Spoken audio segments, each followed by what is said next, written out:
Today I'm at Bitcoin Atlantis, and I'm going to ask people if they think that we have to keep putting effort into keeping Bitcoin decentralized, or if there's nothing we have to worry about anymore.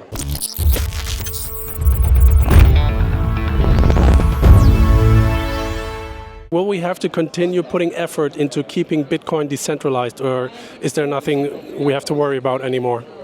So I think the project's still only 15 years in. I still think this is a time where you want to be vigilant about making sure the incentives are working as designed, making sure that, basically we're still at the era where individual decisions can really affect the network. And I think if Bitcoin is going to succeed, it has to be robust enough that it eventually kind of keeps itself decentralized. Back when Satoshi was the one just kind of unilaterally making updates, it wasn't really decentralized yet. Over time, as the leader left and as there's been like rolling participation over time, it's naturally become more decentralized.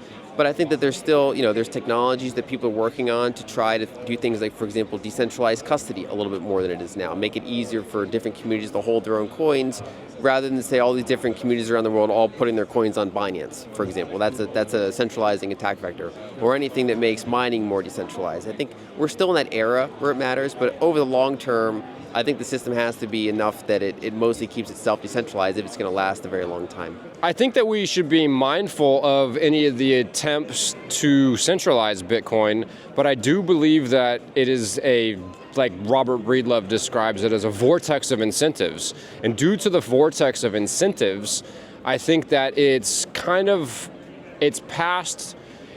hit escape velocity. It's past the tipping point. I don't think it's possible to centrally corrupt Bitcoin at this point.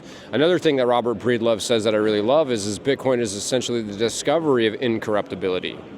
So although I believe we should be mindful of it, I don't think it's anything that we need to worry about or put too much focus on per se. I think that we should continue to capitulate into the incentives, and you get more reward from the Bitcoin network and the protocol from going along with what's good for Bitcoin, because what's good for Bitcoin is good for you, and what's good for you is good for everybody now that we have Bitcoin. No, of course, we've always got to, we have to maintain the core principles of Bitcoin, not just decentralization. But yes, we do. And we have to look at every single vector that can be centralized. No, of course, it's important. But if Bitcoin is no longer decentralized, it fails. You have to remain ever vigilant, right? And that's down to the individual as well, because you can have Bitcoin, or think you have Bitcoin, but it's not decentralized because you've given it up to somebody else, not your keys, not your coins. And so I think we all need to kind of recognize how Bitcoin functions. We're at a unique point where people need to consider how efficient they're being with Bitcoin on-chain, which hasn't been a thing that has been a major concern up until very recently, at least in a consistent fashion. But in using those tools, you need to also consider, how self-sovereign am I remaining in doing this? Am I using custodial wallets for large amounts of funds? Am I using something in between that kind of skirts the lines, like Liquid, or am I on-chain? Like, what am I using, and what tools am I using to do the job? It's a constant battle, and some people care about it more than others, and I think that tension is what creates the decentralization. It's definitely something to observe and keep in mind and try to foster decentralization, but I think it's actually a system that is so well designed from the beginning, with all the incentives and all the different kind of participants in the system, like the miners, the users, the nodes, etc., that I think it will just flourish and stay more or less, sometimes more, sometimes less, but it will stay decentralized in nature, which is the beauty of it. No, we have to put effort into every single part of Bitcoin. One of the most important things that we talk about right now is, of course, EU regulation. They are trying to go against proof of work, which is very bad for Europe. It's not bad for Bitcoin. Mika or? Yes, well, the Mika, the stuff that's like in the fine print of Mika. So, like the taxonomy, like it's not like there's no outright ban, but they want to make it very hard to run Bitcoin mining in Europe. And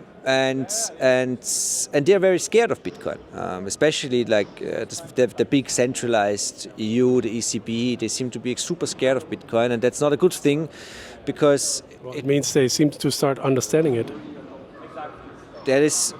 That might be true. Yes, they seem to start at least understand the perceived threat. But so that's just one part. Bitcoin is a global phenomenon, so I cannot list every single thing that we have to work on, but we have to work on many things. And this is one of the things. The question was decentralization. Mining is a part of the decentralization.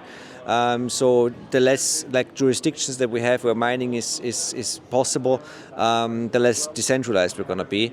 And of course, then when it comes to mining and proof of work, there's other small scale applications like heating and other things that are becoming increasingly important. And there's lots of innovation going on. And it would be very sad if Europe would leave it all to the Americans, who do a very good job right now.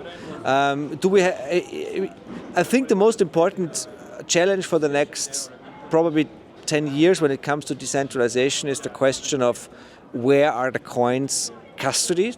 So Bitcoin gives you the possibility to self-custody your coins. It's one of the main innovations. It doesn't mean that everybody's going to do it, and I think that the ETFs will show us that many people won't do it. But when you look at it closely, the value proposition of Bitcoin is that at least, let's say, a very relevant part, let's say 1/3 of the coins should be in self-custody at least, hopefully more, but you need people using Bitcoin in self-custody and in peer-to-peer markets for the value proposition to work. So for everybody who is investing in Bitcoin on ETFs or even on a sovereign level, they need the real Bitcoin market to exist. So I hope that this is something that will, materialize in the next 10 years on all levels of understanding.